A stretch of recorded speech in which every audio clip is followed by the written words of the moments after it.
Инфекция. Достаточно одного чихающего или одного кашляющего. Они выстреливают со скоростью 150 км в час в окружающую среду микроскопические патогены коронавируса, которые очень быстро распространяются в виде мелких капель и оседают повсеместно. Они могут попасть в рот через руки или быть вдохнуты. Таким образом, коронавирусы попадают в нос и горло и воздействуют на слизистую оболочку. Заражение начинается.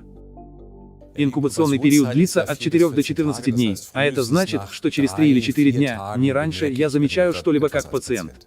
У большинства людей новый коронавирус вызывает только легкие симптомы простуды, сухой кашель, медленно повышающуюся температуру. Часто у пациента температура выше 38 градусов, что называется лихорадкой. И из этого исходят меры, которые мы принимали до сих пор.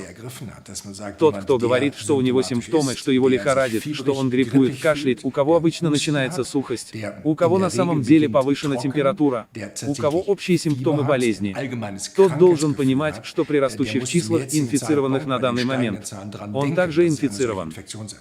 Около 80% инфицированных имеют более или менее легкие симптомы.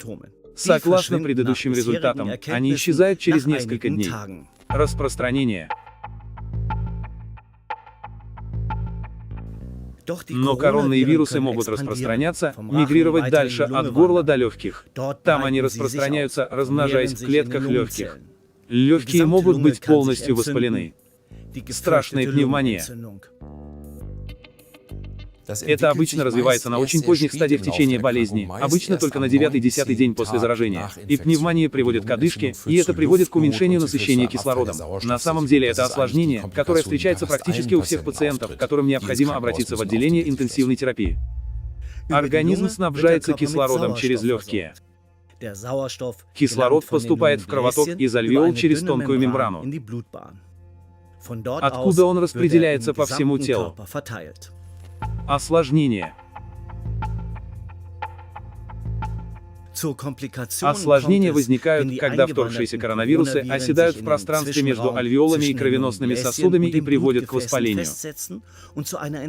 Расстояние между альвеолами и кровеносными сосудами увеличивается, и поглощение кислорода становится более затрудненным.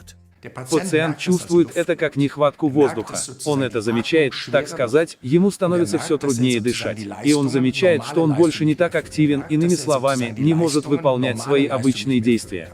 Тогда собственное дыхание часто становится недостаточным. Дыхательные мышцы быстро истощаются, особенно у пожилых людей. Как следствие, ослабленные легкие необходимо поддерживать механически, а у людей искусственно вентилировать легкие. При этом кислород подается в альвеолы под давлением. Таким образом, больше кислорода может мигрировать через воспаленную мембрану для адекватного снабжения организма. Из опыта Китая мы знаем, что большинство пациентов остаются в палате не менее 10 дней и остаются там в течение длительного времени. Это означает при такой тяжелой пневмонии, что обычно не ранее, чем через 5 или 6 дней мы можем сказать, теперь он идет на поправку, а потом еще 5 дней в реанимации. Так что это долгий процесс.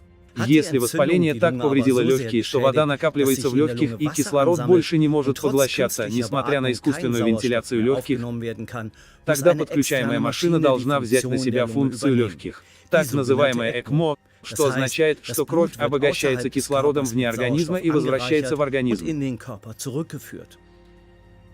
Это дает легким возможность восстановиться. Это длится в среднем в течение 50 дней, а затем пациент выздоравливает. И тогда эта ЭКМО-машина может быть снова отсоединена. Обострение. Однако, в очень немногих случаях ситуация может обостриться. Если организму не удается держать вирусы под давлением, иммунная система может выйти из-под контроля. Она разворачивается против собственного организма и вырабатывает антитела в таких больших количествах, что организм страдает.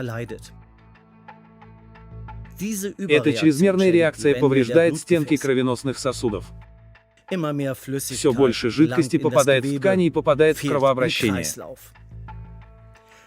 Организм больше не снабжается достаточно кровью.